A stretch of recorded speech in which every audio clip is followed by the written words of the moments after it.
Isang malutong na tunog ng sampal ang sumalubong kay Nika sa unang araw niya sa mansyon ng mga Mayano.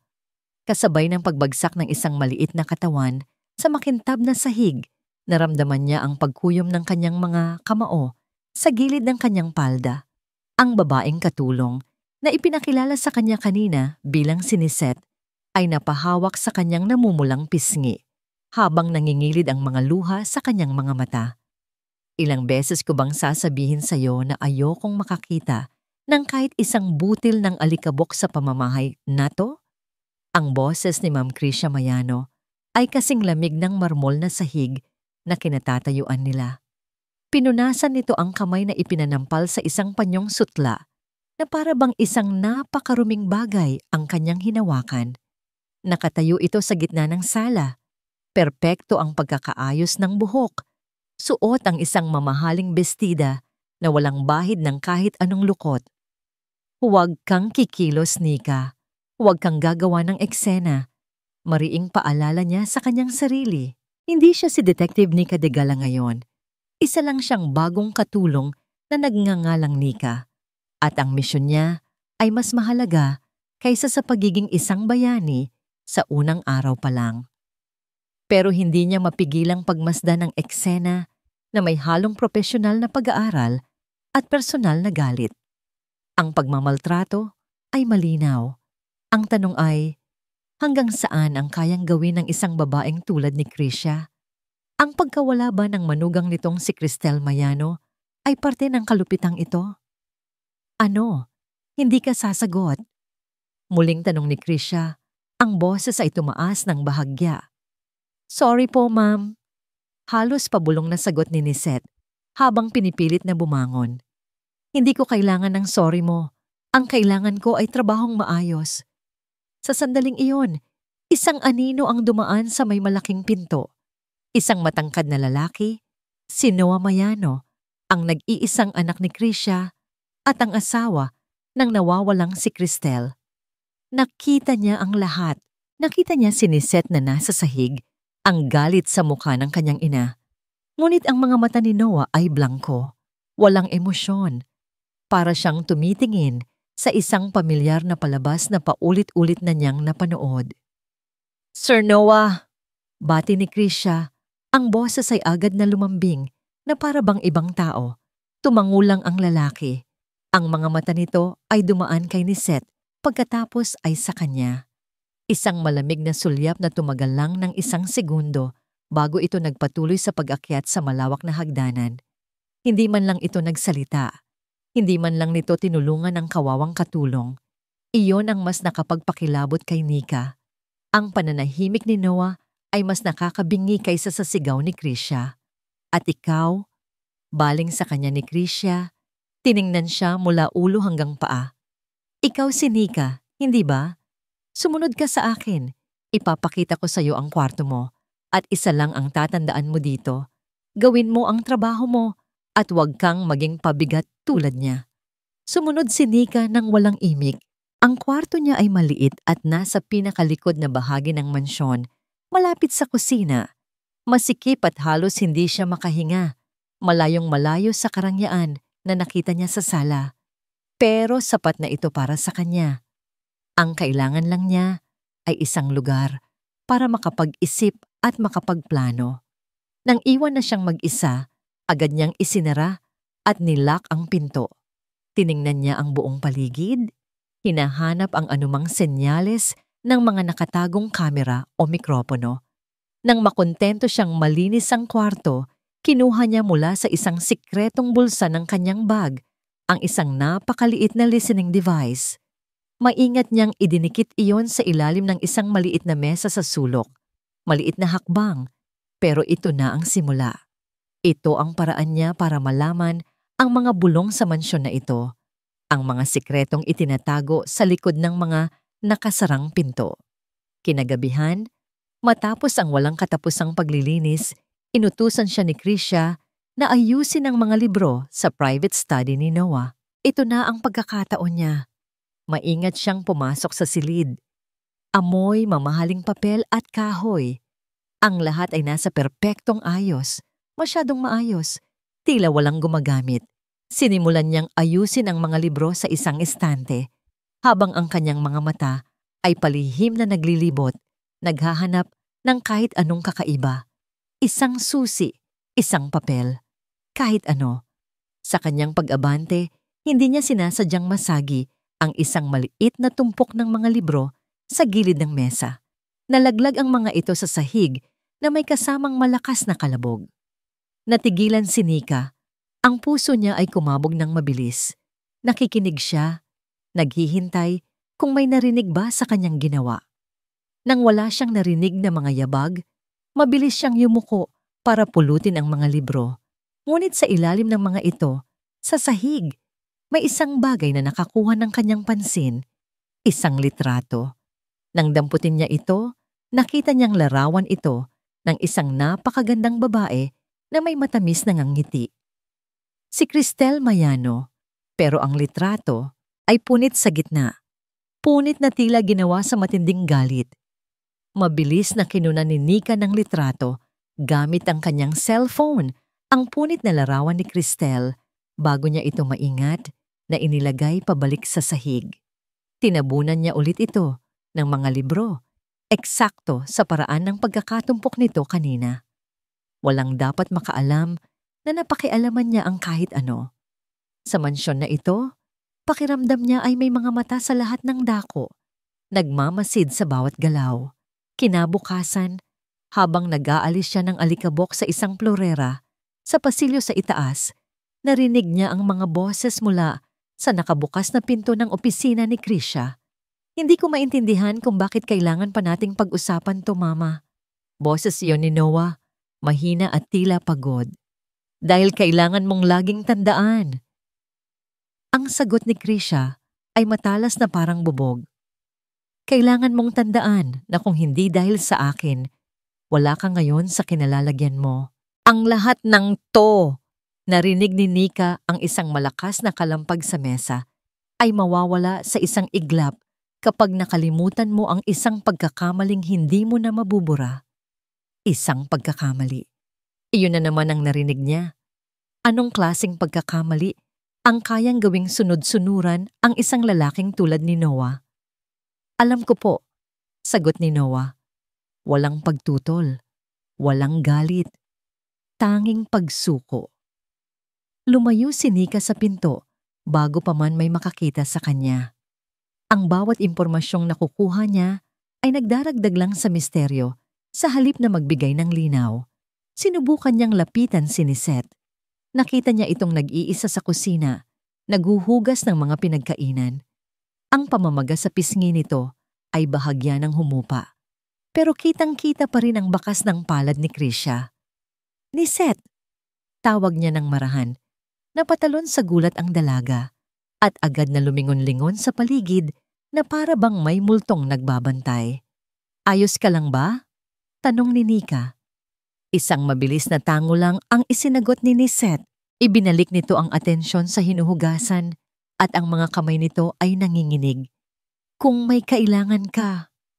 Wala. Mabilis na putol ni Nisette sa kanya. Wala akong kailangan. Gawin mo na lang ang trabaho mo. Mas ligtas tayo pareho. Malinaw ang mensahe. Huwag kang makialam. Pero isang hapon, nasaksihan ni Nika ang isang bagay na muling gumulo sa kanyang isipan. Nakita niya si Noah na papalapit kay Nisette sa may hardin. Si Nisette ay namumulot ng mga tuyong dahon at sa pag-angat niya ng isang mabigat na paso, bigla itong napangiwi sa sakit. Nagasgas ang kanyang braso sa magaspang na gilid nito. Mabilis na lumapit si Noah. Walang nagsasalita. Inilabas ni Noah mula sa kanyang bulsa ang isang maliit na tubo ng ointment. Iniabot niya ito kay Nisette. Nag-atubili si Nisette, ang mga mata ay puno ng takot. Tumingin ito sa paligid. Kunin mo na. Halos pabulong na, sabi ni Noah. Ang mga mata ay nakatingin din sa malayo. Para sa sugat mo. Kinuha ni Nisette ang gamot, yumuko, at mabilis na umalis na hindi man lang nagsasalita. Naiwan si Noah na nakatayo doon, nakatingin sa kawalan. Sino ba talaga si Noah Mayano? Isa ba siyang duwag na nagkikibit-balikat lang sa kalupitan ng kanyang ina? O isa siyang taong may tinatagong kabaitan na natatakot lang ipakita ito? Nang sumunod na araw, si Nika naman ang naatasang maglinis sa dating kwarto ni Noah at Cristel, mula nang mawala si Cristel sa guest room na natutulog si Noah. Ang silid ay malamig at tila walang buhay. Ang lahat ng gamit ni Cristel ay naroon pa rin, nakasalansan ng maayos na para bang naghihintay sa kanyang pagbabalik. Sa paglilinis niya ng bedside table, nakita niya ang isang leather-bound na journal, ang diary ni Cristel. Mabilis na tumibok ang puso ni Nika. Ito na ba ang sagot? Binuklat niya ito. Ang mga unang pahina ay puno ng masayang sulat kamay ni Cristel, mga kwento tungkol sa pagmamahal niya kay Noah, sa kanilang mga pangarap. Ngunit habang lumalayo ang mga pahina, nagbabago ang tono. May mga salitang nabura, mga pangungusap na hindi tinapos. At pagdating niya sa mga huling entry, nanlamig siya. Maraming mga pahina ang marahas na pinunit, parang mga sugat sa buhay ng isang tao na pilit tinanggal. Ang natira na lang ay mga retasong salita sa gilid. Ang aksidente, hindi niya sinasadya. Ayaw sabihin ni Mama. Wala siyang mabuo. Gabi na nang makabalik si Nika sa kanyang silid, pagod at bigo. Humiga siya sa kanyang kama, pero hindi siya dalawin ng antok. Ang mga tanong ay paulit-ulit na umiikot sa kanyang isipan. Napabangon siya at sumilip sa maliit na bintana ng kanyang kwarto. Ang bintana niya ay nakaharap sa bakuran sa likod, kung saan kitang-kita ang daan papunta sa isang hiwalay na garahe. Bigla, isang anino ang kanyang napansin. Si Noah. Gising pa ito. Maingat itong naglalakad, palihim na lumabas mula sa pinto sa likod. Bawat hakbang niya ay may pag-iingat. Lumingon-lingon siya sa kaliwat kanan na tinitiyak na walang nakakakita. At sa kanyang mga kamay, may dala-dala siyang isang tray. Isang tray na may lamang pagkain at isang baso ng tubig. Dahan-dahan itong naglakad patungo sa madilim na garahe. Kinabukasan, ang imahe ni Noah na may dalang tray ng pagkain papunta sa garahe ay hindi maalis sa isip ni Nika. Para kanino ang pagkaing iyon? Bakit kailangang ilihim? Alam niya na kailangan niyang makapasok sa loob ng garaheng iyon. Hinanap niya ang perpektong tiyempo. Isang umaga, umalis si Krisha para sa isang meeting at si Noah naman ay nagkulong sa kanyang study. Si Niset ay abala sa paglalaba. Ito na ang pagkakataon niya. Dala-dala ang kanyang mga gamit sa paglilinis bilang panakip butas. Dahan-dahan siyang nagtungo sa garahe. Gaya ng inaasahan, nakalak ang pinto nito. Hindi isang ordinaryong padlock, kundi isang dekalidad na deadbolt lock. Mula sa kanyang bulsa, kinuha niya ang 2 manipis na piraso ng metal, isang tension wrench at isang pick na ikinubli niya bilang mga paperclip na magkakadikit.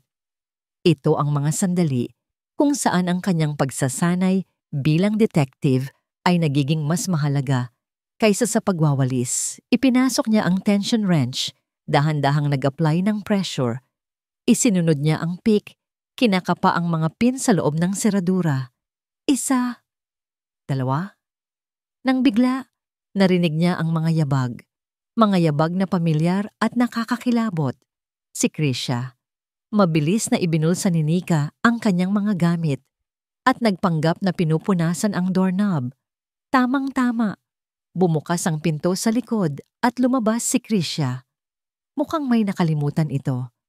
Anong ginagawa mo dyan? Tanong ni Krisha. Ang mga mata ay naniningkit, puno ng hinala. Nililinis ko lang po ang mga doorknob, ma'am. Sagot ni Nika. Pinipilit na maging kalmado ang kanyang boses. May mga dumi po kasi. Tinitigan siya ni Krisha ng ilang segundo. Bawat segundo ay parang isang oras para kay Nika. Pakiramdam niya ay nababasa nito ang lahat ng iniisip niya. Tagasan ka nga ulit? Biglang tanong ni Krisha habang papalapit sa kanya. Natigilan si Nika. Bahagi ito ng background check na ibinigay niya. Sa Batangas po, ma'am. Sa isang maliit na baryo. May pamilya ka pa ba doon? Wala na po. Maaga po akong naulila. Pagsisinungaling niya. Isang kasinungalingang paulit-ulit na niyang inensayo. Tumango si Krisya pero ang mga mata nito ay hindi pa rin kampante. Mag-ingat ka sa mga kilos mo, Nika. Marami ng katulong ang dumaan sa pamamahayi na to. Lahat sila may tinatagong baho. Siguraduhin mong hindi ka katulad nila. Isang babala, isang malinaw na babala. Pagkatapos noon, mas naging mahirap ang paggalaw ni Nika. Pakiramdam niya ay laging nakabantay sa kanya si Krisya. Ang pagpasok sa garahe ay naging imposible. Isang hapon, habang nagdidilig siniset ng mga halaman, aksidente nitong natabig ang isang paso na paborito ni Krisya. Nabasag ito at kumalat ang lupa sa sahig ng patio. Lumabas si Krisya na nag-aapoy sa galit. "Wala ka na bang gagawing tama?" Sigaw nito at akmang itataas na naman ang kamay para sampalin si Niset. Sa pagkakataong yon, kumilos si Nika. Mula sa kusina, mabilis niyang sinadyang mabitawan ang isang tray ng mga baso. Ang malakas na tunog ng nababasag na salamin ay mas malakas kaysa sa sigaw ni Krisya. Napalingon si Krisya sa kanya, ang galit ay nailipat. "Ano na naman yan?" "Naku, pasensya na po ma'am. Nadulas po ako," sabi ni Nika, nagkukunwaring natataranta. Ang atensyon ni Krisya ay tuluyang naalis kay Niset. Habang pinapagalitan nito si Nika, nagkaroon ng pagkakataon si Niset na makatakas at umiyak sa isang sulok. Tinanggap ni Nika ang bawat masasakit na salita mula kay Krisya. Alam na nailigtas niya si Niset sa mas matinding sakit. Kinagabihan, habang nag-iisa si Nika sa kusina at nagliligpit, tahimik na lumapit sa kanya si Niset. May iniabot itong isang maliit at luma ng susi. "Ano to?" tanong ni Nika. "Salamat sa ginawa mo kanina," pabulong na sabi ni Niset. Ang mga mata ay puno ng pasasalamat na may halong takot. "Hindi ko alam kung ano yang susi na yan. Nakita ko lang yan sa mga lumang gamit ni Ma'am Cristel nung naglilinis ako dati. Itinago ko. Baka makatulong sa'yo." Hindi na ito naghintay ng sagot. Mabilis itong umalis. Hawak ni Nika ang susi. Maliit lang ito, hindi para sa pinto. Para saan kaya ito? Bumalik siya sa kwarto ni na Cristel at Noah, nagdahilang may kailangan siyang tapusing linisin. Sinubukan niya ang susi sa lahat ng posibleng seradura, sa isang maliit na jewelry box, sa isang cabinet. Lahat ay hindi bumukas. Halos sumuko na siya nang mapansin niya ang isang maliit na gasgas sa ilalim ng drawer ng vanity table ni Cristel. Nang kapain niya ito, naramdaman niya ang isang halos hindi kapansin-pansing butas ng susi. Isang secret compartment. Nanginginig ang mga kamay na ipinasok niya ang susi. Lumingon ito. Bumukas ang isang maliit na nakatagong espasyo sa ilalim ng drawer. Sa loob, isang bagay lang ang nakatago. Isang lumang papel na nakatupi. Isang gupit mula sa isang dyaryo. Binuklat ito ni Nika. Ang headline ay malinaw pa rin kahit naninilaw na ang papel. Unsolved hit-and-run case in Tagaytay leaves young woman in coma. Hawak ang lumang gupit ng dyaryo. Naramdaman ni Nika ang pamilyar na lamig sa kanyang sikmura. Ito ang pakiramdam na nakukuha niya tuwing malapit na siyang makatuklas ng isang madilim na katotohanan. Agad niyang kinunan ng litrato ang artikulo gamit ang kanyang cellphone at ipinadala ito sa isang secured number. Ang mensahe niya, "Verify and identify. Urgent." Ngayon, ang kailangan niya ay kumpirmasyon mula sa isang taong nasa loob. Mula kay Niset. Natagpuan niya si Niset sa bodega sa likod ng kusina. Tahimik na nagtutupi ng mga lumang kumot. Ito ang pinakaligtas na lugar sa mansyon, malayo sa mga mata at taingan ni Krisya. "Niset," mahinang tawag ni Nika. Muli, nagulat ang dalaga. Laging may takot sa kanyang mga mata. "May itatanong lang sana ako," sabi ni Nika. Dahan-dahang isinasara ang pinto ng bodega. "Importante to." "Ano yon?" Hindi nagpaligoy-ligoy si Nika. Niset, may kapatid ka ba? Sa isang iglap, nawala ang lahat ng kulay sa mukha ni Niset. Ang kanyang mga kamay na nagtutupi ng kumot ay natigilan. Napahawak siya sa estante na para bang nawalan siya ng balanse. Bakit mo? Bakit mo na itatanong yan? Halos paos niyang sagot. May nabasa kasi ako. Sabi ni Nika. Pinapanatili ang kanyang boses na kalmado pero may diin. Isang aksidente sa Tagaytay. Matagal na. Isang dalaga ang nabangga. Bumagsak ang mga balikat ni Niset. Ang pader na matagal na niyang itinatayo sa paligid niya ay unti-unting gumuho. Sunod-sunod na pumatak ang kanyang mga luha sa tinutupi niyang kumot. Si Liza. Bulong niya. Ang bunso kong kapatid. Sa isipan ni Niset, biglang bumalik ang isang alaala. Tawa ni Liza habang naglalakad sila sa plaza. Ang pangarap nilang magtayo ng isang maliit na panaderya balang araw. Ang init ng kamay nito habang nangangako sila sa isa't isa na hindi sila maghihiwalay. Isang alaalang na ngayon ay puro kirot na lang ang dulot. Siya ang biktima. Pagpapatuloy ni Niset, ang boses ay basag na. Isang gabi, umuwi siya galing sa trabaho. May isang mamahaling sasakyan daw na napakabilis ng takbo. Binangga siya at iniwan na lang sa kalsada na parang hayop. Humagulgol si Niset. Ang sakit na matagal na niyang kinikim-kim ay tuluyan ng bumuhos. Hindi na siya nagising, Nika. Comatose siya hanggang na ngayon. Naubos na ang lahat ng naipon namin para sa mga gastusin sa ospital. Iyon ang dahilan kung bakit ako nagtitiis dito. Kailangan ko ng pera. Kailangan siya ni Liza. Naramdaman ni Nika ang pagkuyom ng kanyang kamao. Hindi na ito isang simpleng kaso lang. Ito ay tungkol sa isang buhay na sinira at isang pamilyang winasak. Walang hustisya para sa amin, sabi pa ni Niset. Sabi ng pulis, mahirap daw hanapin. Walang nakakita sa plaka. Makapangyarihan daw ang nakabangga. Sa sandaling iyon, nag-vibrate ang cellphone ni Nika sa kanyang bulsa. Dahan-dahan niya itong kinuha habang hindi inaalis ang tingin kay Niset. Isang mensahe ang natanggap niya, isang pangalan at isang numero. Vehicle registered to Noah Alonzo Mayano. Isang malamig na galit ang gumapang sa buong katawan ni Nika. Ang lahat ng piraso ay nagkakatugma na. Ang sikreto, ang pagkontrol ni Krisha, ang takot sa mga mata ni Noah. Itinaas niya ang kanyang tingin at sinalubong ang mga mata ni Niset na puno ng luha. Ngayon, naiintindihan na niya ang lahat. Ang pagtitiis ni Niset sa mansyon ay hindi lang dahil sa pera. Naghahanap siya ng kasagutan.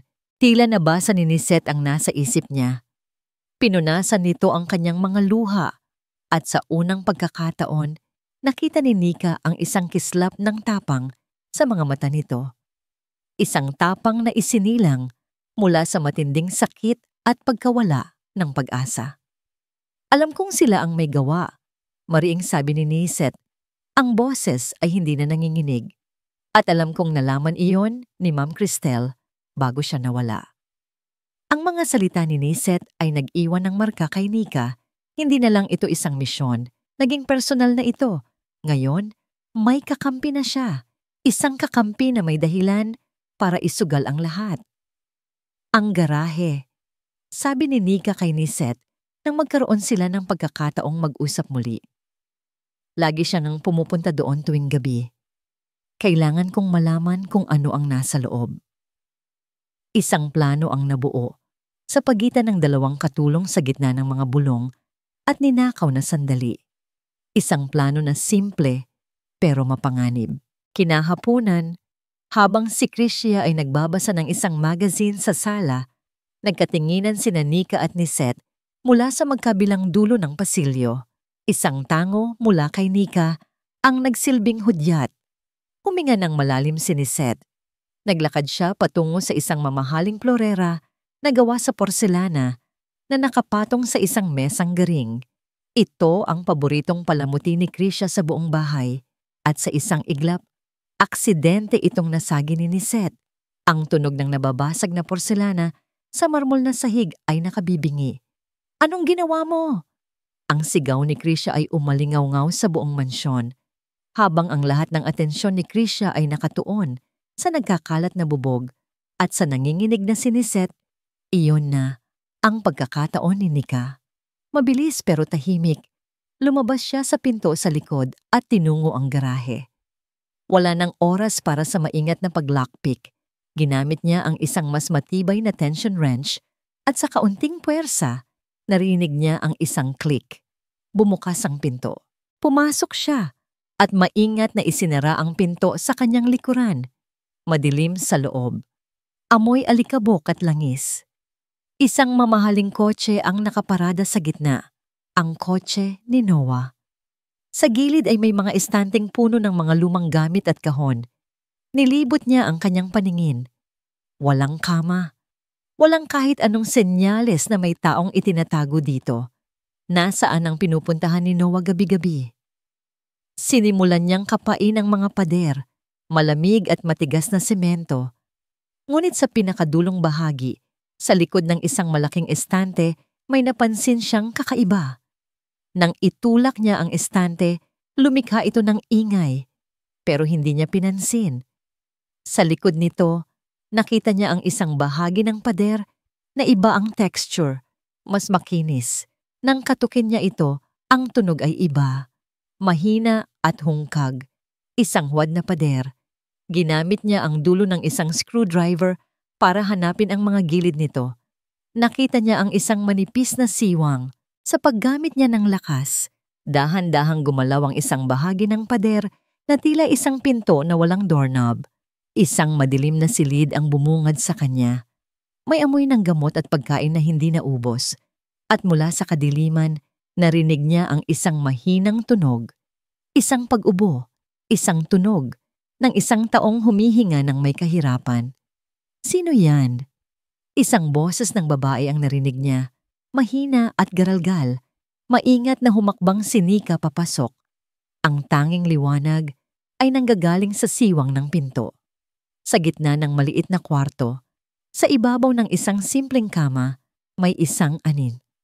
Isang payat na katawan, isang babaeng nakahiga, ang buhok ay magulo, at ang mukha ay maputla. Si Cristel Mayano, buhay siya. Gulat at awa ang sabay na naramdaman ni Nika. Ang manugang ng mga Mayano ay bihag sa sarili nitong tahanan.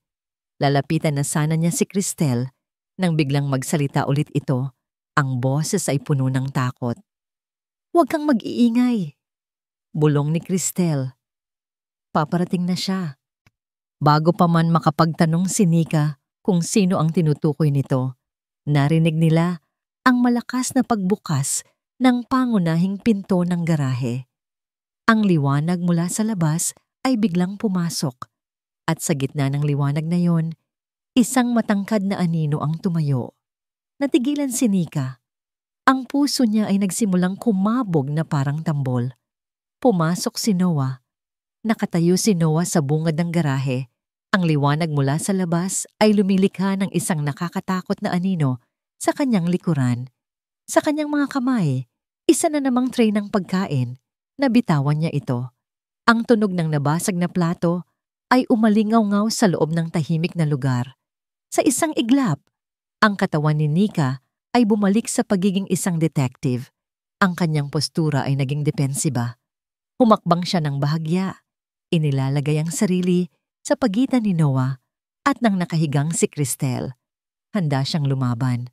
Para sa kanya, nahuli na niya ang halimaw. "Sino ka?" tanong ni Noah. Ang boses ay nanginginig hindi sa galit, kundi sa purong takot. Paano? Paano ka nakapasok dito?" Hindi yan ang mahalagang tanong. Mariing sagot ni Nika. Ang kanyang mga mata ay matalim na nakatitig kay Noah. Ang tanong ay, bakit mo ginagawa to sa asawa mo? Nakita ni Nika ang gulat at pagkalito sa mukha ni Noah. Para itong hindi naiintindihan ang kanyang sinasabi. "Huwag." Isang mahinang boses ang pumutol sa kanilang dalawa. Galing ito kay Cristel. "Huwag mo siyang sasaktan. Pakiusap ni Cristel habang sinusubukang bumangon mula sa pagkakahiga. Nilingon siya ni Nika, naguguluhan. Bakit ipagtatanggol ng isang biktima ang kanyang berdugo? Cristel, ligtas ka na. Huwag kang matakot sa kanya. Umiling si Cristel. Ang mga luha ay nagsimulang mamuo sa kanyang mga mata. Hindi mo naintindihan. Hindi siya ang kalaban. Anong ibig mong sabihin? Tanong ni Nika, habang ang kanyang tingin ay pabalik-balik kay Noah, na ngayon ay nakatayo lang na parang estatwa, at kay Cristel na puno ng pakiusap ang mukha. Nang malaman ko ang tungkol sa aksidente. Nagsimulang magkwento si Cristel, bawat salita ay may kasamang hirap. Nang malaman ko ang ginawa nila sa kapatid ni Niset, kinumpronta ko si Mama. Biglang nag-iba ang hangin sa silid. Ang pangalang Mama ay mas mabigat pakinggan kaysa sa pangalan ni Noah. Sinabi ko sa kanya na hindi ko kayang manahimik. Sasabihin ko ang totoo. Itatama ko ang lahat. Isang mabilis na alaala ang dumaan sa isipan ni Cristel, matingkad at nakakatakot. Nasa loob sila ng opisina ni Krisha.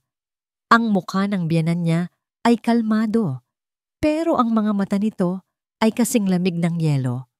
Hindi mo sisirain ang pamilyang ito, Cristel, sabi ni Krisha. Hindi mo sisirain ang anak ko. Kinuha nito ang isang letter opener mula sa ibabaw ng mesa. Maraming paraan para manahimik ang isang tao. Pwede siyang mawala na lang na parang bula.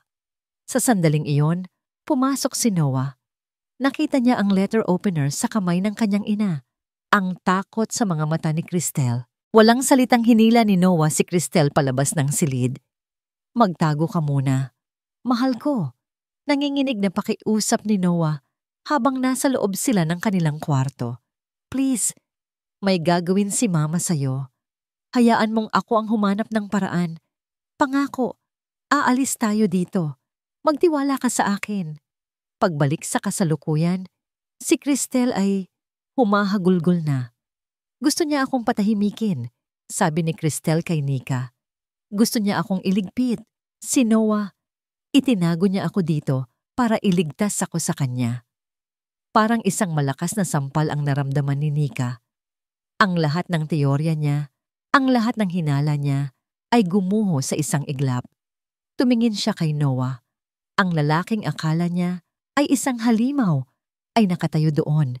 Ang mga balikat ay bagsak. Ang mukha ay basang-basa sa luha. Hindi ito isang kidnapper. Isa itong duwag. Isang lalaking naipit sa pagitan ng isang mapagmahal na asawa at isang dominanteng ina. Isang lalaking gumawa ng isang desperadong desisyon para iligtas ang mahal niya, pero sa huli ay naging bihag din ng sarili niyang takot. Bakit hindi ka humingi ng tulong? Tanong ni Nika kay Noah. Ang boses niya ay mas mahinahon na ngayon. Sino ang lalapitan ko? Sagot ni Noah. Ang boses ay basag. Hawak niya ang lahat. Ang mga pulis, ang mga koneksyon. Bawat galaw ko, alam niya.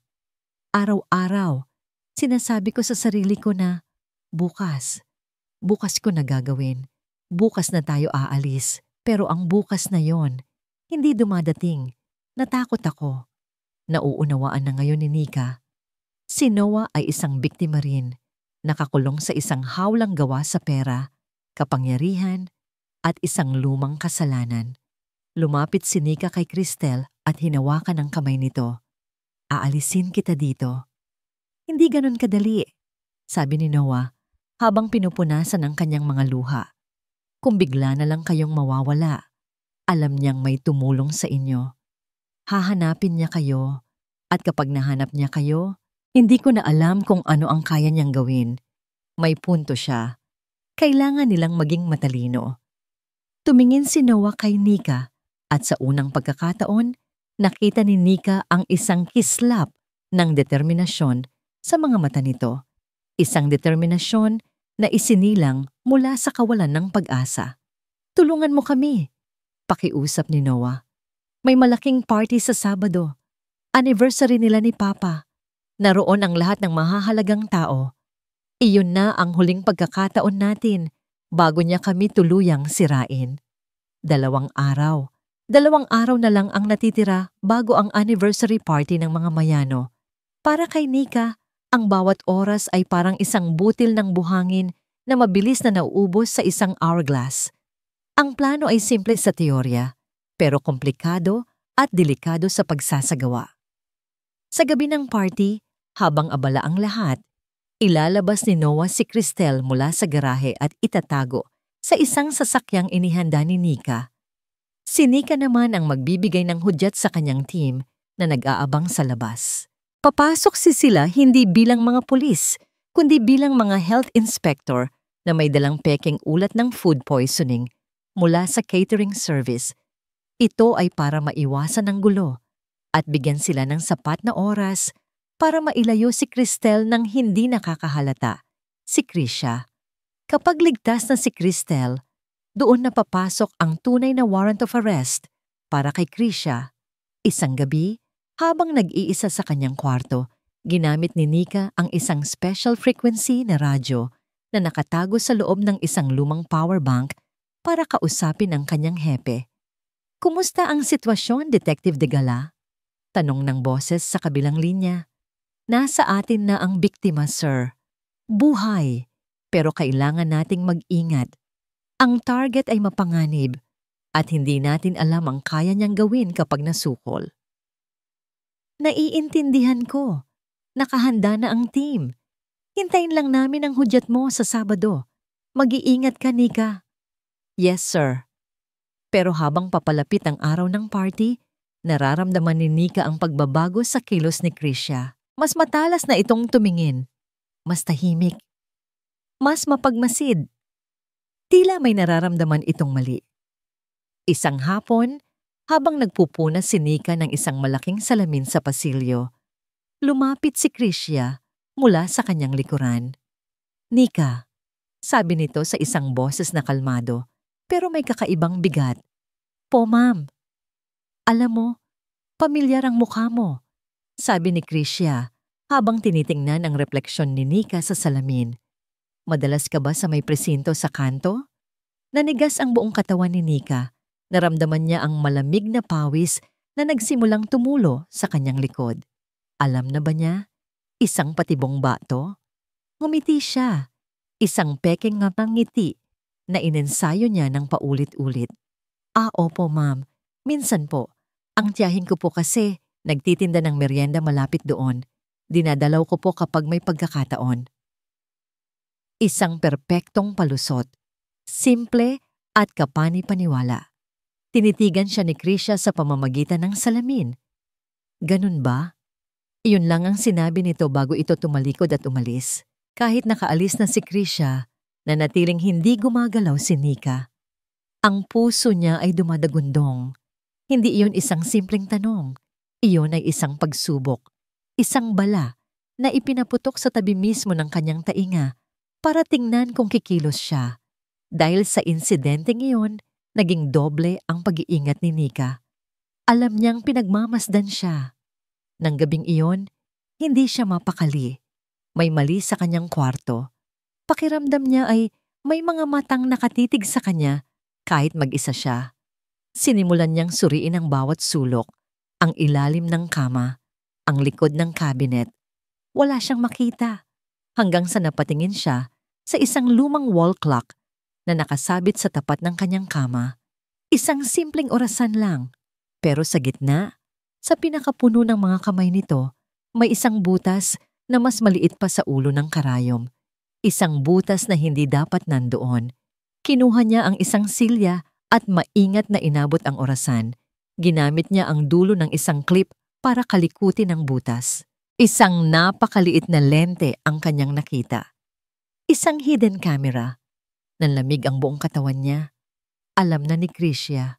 O kung hindi man, malapit na niyang malaman. Ang bitag ay nakahanda na. Pero hindi lang pala siya ang nanghuhuli. Isa rin siyang hayop na sinusukol. Nang bigla, bumukas ang pinto ng kanyang kwarto. Pumasok si Nisette. Hingal na hingal at namumutla na parang papel. Ang mga mata nito ay nanlalaki sa takot. "Nika, Halos hindi makahingang sabi ni Nisette. Anong nangyari? Nanginginig na itinaas ni Nisette ang kanyang kamay. Hawak niya ang isang panyo. Nika, nakita ni Ma'am Krisha ang susi sa bulsa ko. Ang puso ni Nika ay tila tumigil sa pagtibok. Ang susi na binigay ko sa'yo. Narinig ni Noah ang unang sigaw mula sa kanyang kwarto.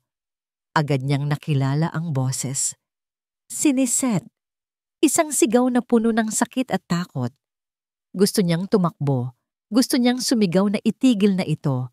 Pero ang kanyang mga paa ay tila nakapako sa sahig.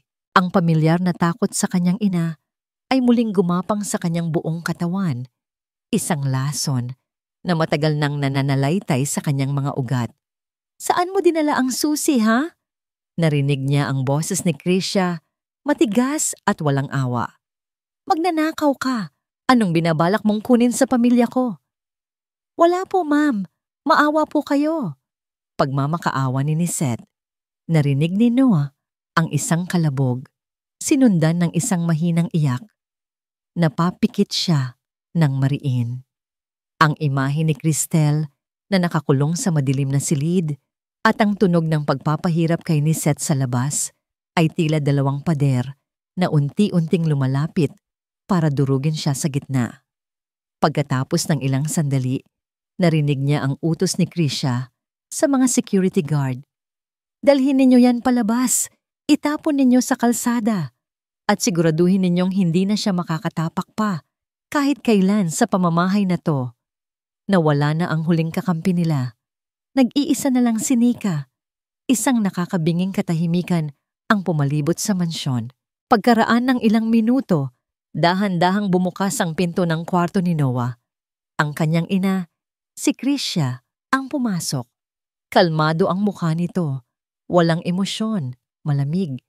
Tulad ng isang hukom na nagbibigay ng hatol na kamatayan. Hindi ito nagsalita. Naglakad lang ito patungo sa kanyang mesa at may inilapag na isang maliit na bagay. Isang bagay na itim at bilog. Ang listening device na itinago ni Nika. Akala mo maloloko mo ako? Tanong ni Krisha. Ang boses ay mahina, pero puno ng lason. Ang sarili kong anak. Tinatraidor ako sa sarili kong pamamahay. Hindi makasagot si Noah. Ang kanyang dila ay parang binuhulan. Kinansela ko na ang party sa Sabado. Pagpapatuloy ni Krisha habang inaayos ang isang palamuti sa mesa na para bang wala lang. Wala nang dahilan para magpanggap pa. Masyado nang matagal nating pinagtatakpan ang problema. Oras na para linisin ang kalat.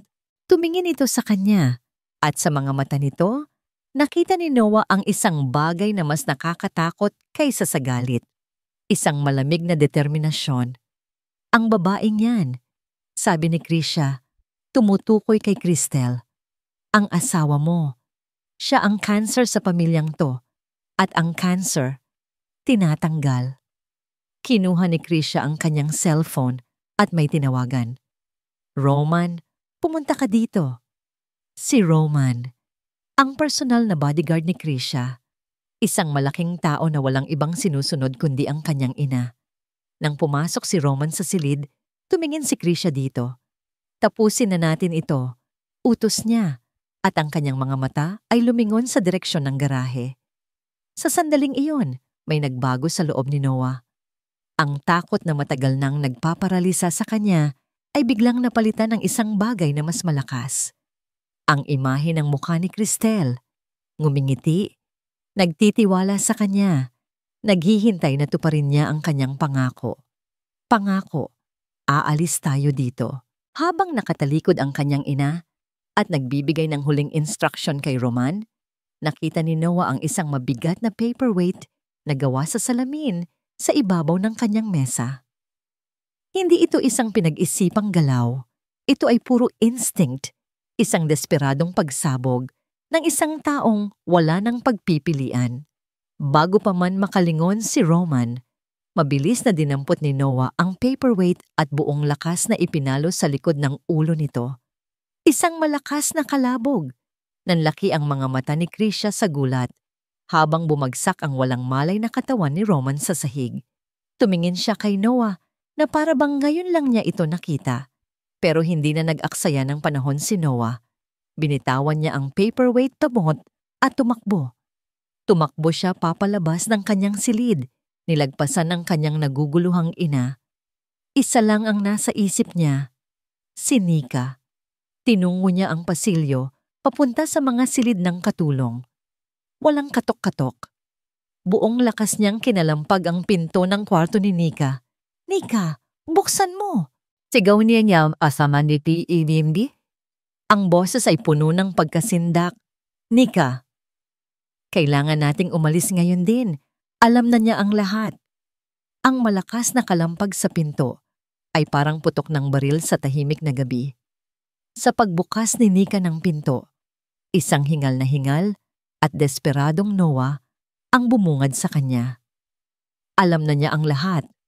Walang panahon para sa mga tanong. Ang takot sa mga mata ni Noah ay sapat ng kumpirmasyon. Sa labas, narinig nila ang galit na sigaw ni Krisha. "Mga gwardiya, hulihin ninyo ang anak ko." "Wala na tayong oras," sabi ni Nika. Ang kanyang isip ay mabilis na nagpoproseso. Ang orihinal na plano ay wala ng silbi. Kailangan nilang umalis ngayon. Si Cristel, kailangan natin siyang kunin. Tumakbo sila. Bawat hakbang sa pasilyo ay isang karera laban sa oras. Narinig nila ang mga yabag ng mga security guard na papalapit mula sa pangunahing hagdanan. "Dito," sabi ni Noah. Hinila si Nika papunta sa isang mas maliit na hagdanan sa likod. Ang hagdanan para sa mga katulong. Mabilis silang bumaba at tinungo ang garahe. Nagpapasalamat si Nika na hindi na niya kailangang mag-aksaya ng oras sa seradura. Binuksan ni Noah ang pinto at sabay silang pumasok. "Cristel!" Tawag ni Noah habang tinutulak nila ang nakatagong pinto. Ang eksenang bumungad sa kanila ay nakapanghina ng tuhod.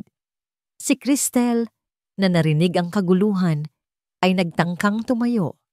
Ngayon ay nakaupo ito sa sahig, nanginginig at mahina.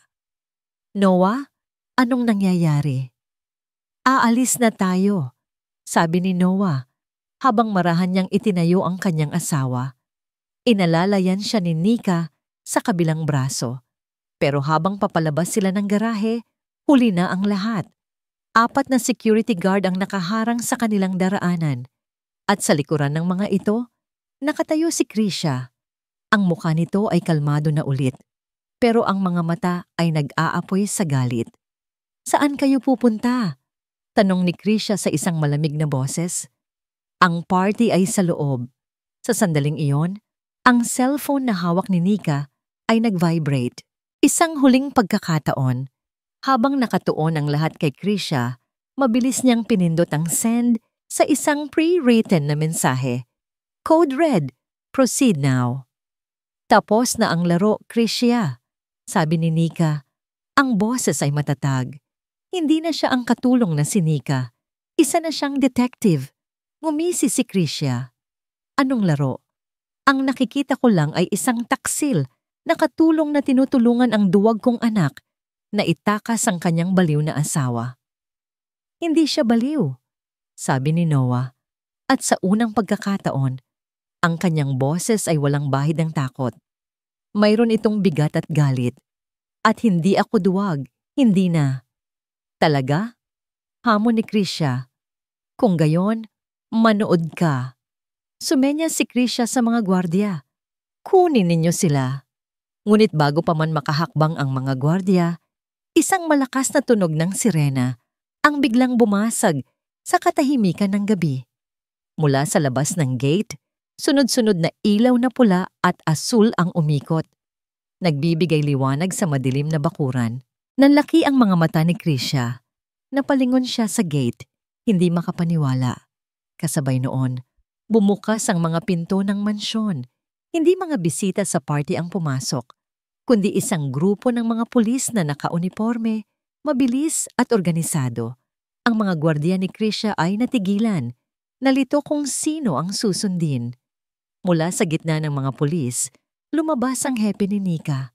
Ngumiti si Nika.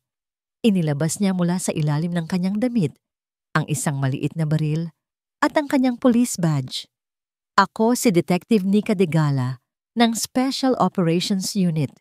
Deklara niya sa malakas na boses para marinig ng lahat. Ang kanyang mga mata ay nakatutok lamang kay Krisha. At tapos na ang party na to. Ang mukha ni Krisha ay nagbago mula sa pagkabigla papunta sa pagkalito at sa huli, sa purong galit ng isang hayop na nasukol. Ang kanyang perpektong mundo ay gumuho sa harap mismo ng kanyang mga mata. Sinubukan niyang panatilihin ang kanyang postura. Mga baliw, hindi ninyo alam kung sino ang kinakalaban naman ninyo. Security, paalisin ninyo sila. Pero wala nang gwardiyang sumunod. Lahat sila ay nagtaas na ng kamay. Sa gitna ng kaguluhan, gumawa ng isang desperadong hakbang si Krisha. Nakita niya ang isang fruit platter sa isang mesa malapit sa kanya. Mabilis niyang dinampot ang maliit pero matalas na kutsilyo na ginagamit sa pagbabalat ng prutas. Sa isang mabilis na galaw na ikinagulat ng lahat, hinila niya si Cristel palayo kay Noah at itinutok ang kutsilyo sa leeg nito. Walang aalis dito! Sigaw niya. Ang kanyang boses ay basag na sa galit at pagkasindak. Ang kanyang huling pagkukunwari ay tuluyan ng natanggal. Ang lahat ay natigilan. Ang mga pulis ay huminto sa kanilang paggalaw. Ang kanilang mga baril ay nakatutok. Pero walang nangahas na kumilos. Si Cristel ay nanginginig sa takot. Ang talim ng kutsilyo ay malamig na dumadampi sa kanyang balat. "Mama, itigil mo na to!" Sigaw ni Noah. Ang kanyang boses ay puno ng pakiusap at sakit. "Manahimik ka!" Ganti ni Krisha. Ang mga mata ay nanlilisik. "Kasalanan mo to. Kung naging mabuti ka lang sanang anak, kung sumunod ka lang, hindi tayo aabot sa ganito." "Hindi, Mama. Kasalanan ko nga to," sabi ni Noah. At dahan-dahan, siyang humakbang pasulong. Ang kanyang mga kamay ay nakataas para ipakita na wala siyang masamang intensyon. Tumingin siya hindi sa kanyang ina, kundi sa mga pulis. Sa lahat ng mga taong naroon. Sa harap ni Nika, "Inaamin ko," sabi niya sa malakas at malinaw na boses. Isang boses na sa wakas ay malaya na sa takot. "Ako ang nagmamaneho ng sasakyan. Ako ang nakabangga sa kapatid ni Niset. Ako yon." Bawat salita ay parang isang mabigat na kadenang kinalas niya mula sa kanyang kaluluwa. Isang aksidente, pagpapatuloy niya, ang mga luha ay nagsimulang dumaloy sa kanyang mga pisngi. "Natakot ako. Nagkamali ako. At sa halip na itama ang pagkakamali ko, nagtago ako sa likod ng nanay ko. Hinayaan ko siyang kontrolin ako, gamitin ang kasalanan ko para gawin akong sunod-sunuran. Hinayaan kong mabulok ang kaluluwa ko para lang maprotektahan ang isang kasinungalingan." Ang pag-amin ni Noah ay mas matalas pa sa kutsilyong hawak ni Krisha. Natigilan si Krisha. Binitawan niya ng bahagya ang pagkakahawak kay Cristel. Ang mukha niya ay puno ng pagkalito. Ang sandata na ginamit niya para kontrolin ang kanyang anak sa loob ng maraming taon, ang sikreto, ay bigla na lang nawalan ng kapangyarihan. Sa isang iglap na yon, kumilos si Nika. Mabilis niyang sinunggaban ang braso ni Krisha na may hawak na kutsilyo. Pinaikot niya ito sa likod, gamit ang isang police maneuver na sanay na siya. Bumagsak ang kutsilyo sa sahig na may kasamang kalansing. Sabay hila niya kay Cristel palayo sa panganib. "Wala ka nang matatakbuhan, Krisha," sabi ni Nika, habang pinipilipit ang braso ng babae. "Hindi!" Sigaw ni Krisha, nagpupumiglas na parang isang mailap na hayop. Ang kanyang dignidad at kapangyarihan ay tuluyan ng nawala. Pinalitan ng desperadong galit. "Hindi ninyo ako makukuha. Sa akin ang lahat ng to. Sa akin." Pero wala nang nakikinig. Dinala na siya ng 2 pulis. Habang kinakabitan siya ng posas, ang kanyang mga sigaw ay umaling-awngaw sa mansyon. isang mansyon na itinayo sa mga sikreto at ngayon ay guguho kasama niya. Pagkatapos noon, isang kakaibang katahimikan ang bumalot sa lugar. Lumapit ang hepe ni Nika kay Noah. Hindi na naghintay pa si Noah. Dahan-dahan niyang inilahad ang kanyang mga kamay sa harap. Handa na po ako. Walang salitang ipinusas ng hepe si Noah. Bago siya dalhin papalabas, huminto siya sa harap ni Cristel. Patawarin mo ako. Bulong niya. Ang kanyang mga mata ay puno ng pagsisisi at pagmamahal. Sa lahat. Tumango si Cristel. Ang mga luha ay patuloy na dumadaloy sa kanyang pisngi. Hindi ito mga luha ng galit, kundi ng sakit, ng pag-unawa, at marahil ng isang maliit na pag-asa. Niyakap niya si Noah sa huling pagkakataon bago ito tuluyang isinakay sa police car. Naiwan si Nika sa gitna ng sala. Pinagmamasdan ang resulta ng kanyang misyon. Ang mansyon ng mga mayano ay puno na ngayon ng mga investigador. Ang kasinungalingan ay nabunyag na. Ang hustisya, sa wakas, ay nagsisimula ng gumulong. Makalipas ang ilang linggo, dinalaw ni Nika si Nisette sa isang maliit at simpleng apartment na tinutuluyan nito. Sa isang maliit na mesa sa sala, may isang litrato ng isang nakangiting dalaga, si Liza. Nagsimula na ang paglilitis, sabi ni Nisette, habang nagtitimpla ng kape. Sinabi ng mga doktor na may pag-asa pa raw si Liza na magising. Dahil sa tulong pinansyal mula sa witness protection, nailipat ko na siya sa isang mas magandang ospital. Mabuti yan, Nisette, sabi ni Nika. Salamat sa'yo, Nika. Binigyan mo kami ng hustisya. Ngumiti si Nika. Isang tunay na ngiti. Binigyan mo ang sarili mo ng hustisya, Nisette, dahil hindi ka sumuko. Nang pauwi na si Nika, habang naglalakad sa ilalim ng papalubog na araw, naramdaman niya ang isang gaan na matagal na niyang hindi naramdaman. Ang bigat ng kanyang nakaraang kabiguan ay unti-unting nawawala. Ang kasong ito ay hindi lang nagbigay hustisya sa mga mayano. Binigyan din siya nito ng kapatawaran sa kanyang sarili. Biglang nag-ring ang kanyang cellphone. Isang tawag mula sa kanyang hepe.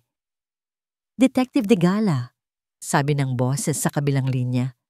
May bago tayong kaso. Napatingin si Nika sa malayo. Sa dapit hapon, ngumiti siya. Isang ngiti na hindi na malamig, kundi puno na ng bagong pag-unawa at layunin. Handa na siya.